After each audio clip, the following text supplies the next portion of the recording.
Today News Update. A warm welcome to your Barbados Today Evening News Update for Friday, June 24. So glad you could join us. Barbados' new constitution will be a reflection of the 21st century and the changing societal norms.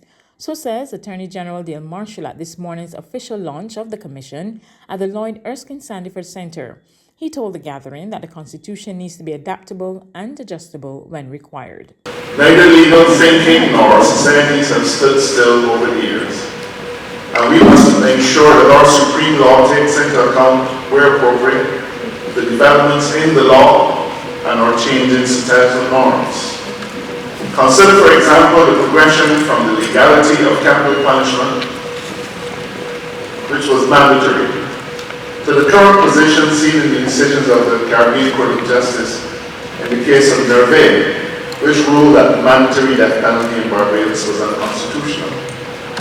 Consider also the emerging trend in the approach of regional courts in respect of the LGBTQI rights and the constitutional protection of those rights. And in the last 56 years, our Parliament has amended our Constitution 23 times, some by way of direct amendment and others by way of indirect amendment.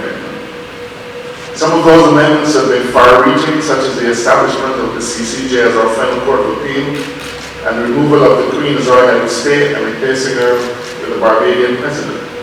Others have been of less impact, though of equal importance.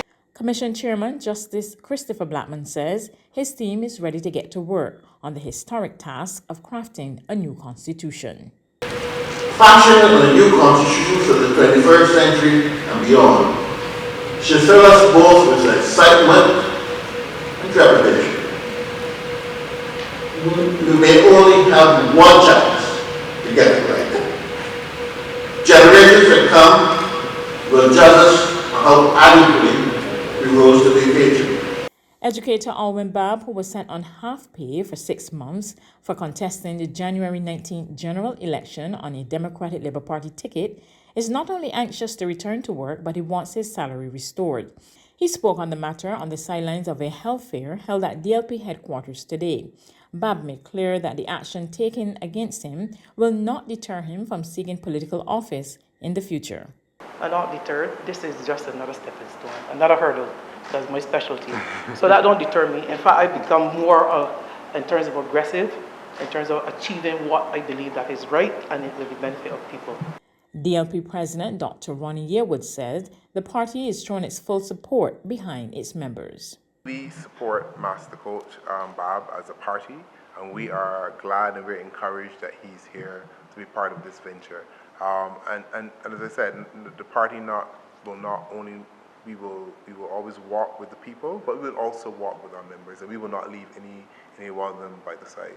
And we would say, say this to the government to really have a look at the provisions of the General Orders and the Public Service Act to see that these are archaic provisions and they have no place in a modern Barbados, where everyone should have a democratic right to freely participate and represent and run for whatever party that they choose to do so. So this is not necessarily only about Babb, but this is about all Barbadians, and this should concern all of us. Rules governing occupational safety and health will soon be put in place to ensure compliance with the Safety and Health at Work Act.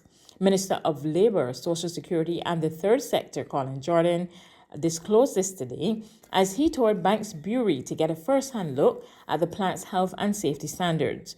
Jordan gave the company high marks for paying attention to its workers, even as he lamented that some employers were barely complying with the law.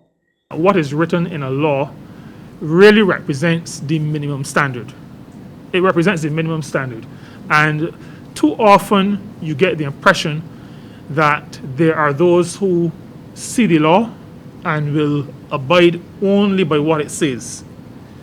When you do that, you kind of miss the essence of what the legislation has been put together for. It's been put together to protect people. So whatever you can do beyond the bare minimum, we encourage you to do in terms of protecting your workers. And I'm very thankful happy that Banks Breweries has recognized that the legislation represents the minimum standard and not the be-all and end-all of what is required. Regional and international news coming up after this short break. Pure oxygen is way more than just water. We infuse pristine water with over 1 billion tiny oxygen bubbles using our state-of-the-art process. The benefits of additional oxygen are huge, from strengthening your immune system to increasing energy levels, stamina, and sports performance. And that's not all. It also improves skin health, helps you sleep better, and reduces stress. Join the movement of people experiencing the benefits of pure oxygen. It's not hype, it's science.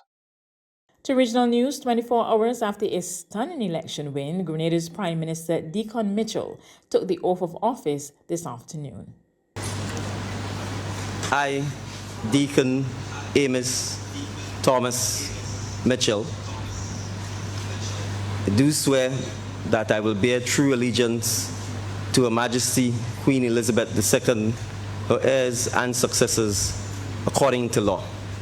So help me God.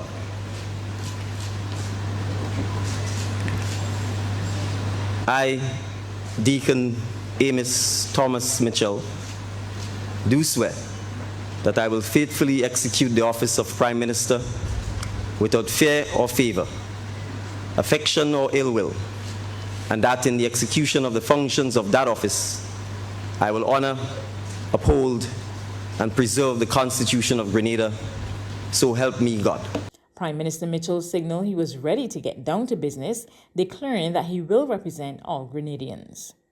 The boxing match is over. The referees have ruled, and as the champion, it is our job to govern on behalf of all the citizens of PT Martinique, Carriacou, and Grenada.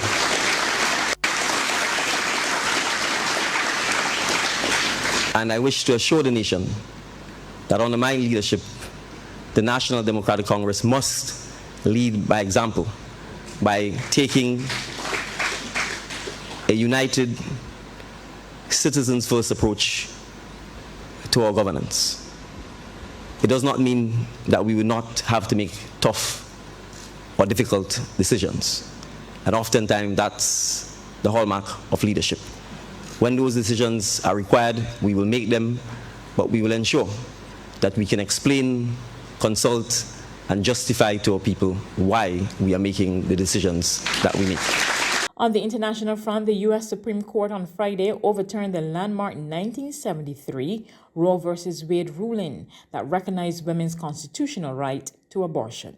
The rare upending of the court's own legal precedent came as the result of a Republican-backed case out of Mississippi that not only sought to severely restrict abortions in the state, but targeted the legality of Roe v. Wade as well.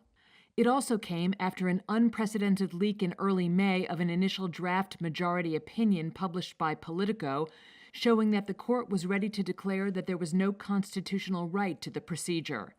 The leak sparked massive abortion rights protests nationwide. One man was even charged with a plot to murder conservative Justice Brett Kavanaugh. Despite the court's strong conservative tilt, many pro-choice supporters had clung to the hope that Roe would remain intact, especially as it had survived several challenges over the years.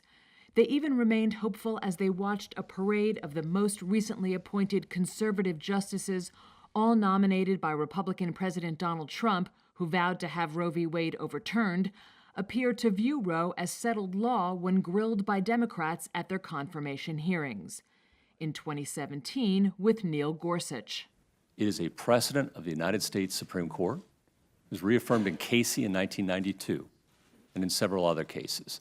Then, a year later, Brett Kavanaugh. And one of the important things to keep in mind about Roe v. Wade is that it has been reaffirmed many times over the past 45 years. Most importantly, reaffirmed in Planned Parenthood versus Casey in 1992.